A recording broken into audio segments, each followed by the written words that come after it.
இதைத்தான் உலமா சுன்னத் தெளிவாக சொன்னார். ஃபைதா ஸஹல் ஹதீஸு ஃபஹுவ மذஹபி. ஹதீஸ் சஹீஹானா அது என்ற மذஹப். ஏன் அப்படி சொன்னாங்க? இவங்களுக்கு விளக்கங்களும் தெளிவுகளும் பூமியிலே பரவலாகும் பொழுது, மக்கள் மதிச்சு கொண்டு அதை எடுத்துக்கொண்டிருக்கும் பொழுது, அவங்களுக்கு ஒரு அல்லாஹ்வுடைய தக்வா தான் இதை சொல்ல வச்சது, அல்லாஹ்வுடைய பயபக்தி தான் இதை சொல்ல வச்சது.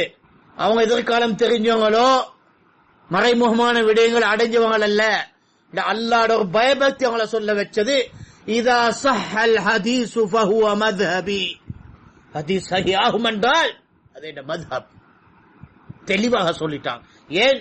நான் இன்னெல்லாம் விளக்கமா சொன்னதா இருந்தாலும் சஹீஹ் ஹதீஸ் வந்துட்டு அதுதான் நான் நிலையாக எனக்கு ஏற்றுக்கொள்கிறது என்றதை ரசூலுல்லாஹி ஸல்லல்லாஹு அலைஹி வஸல்லம் நேசிப்பும் ரசூல் ஸல்லல்லாஹு அலைஹி வஸல்லம் உடைய நிலையை எடுத்து சொல்றாங்க.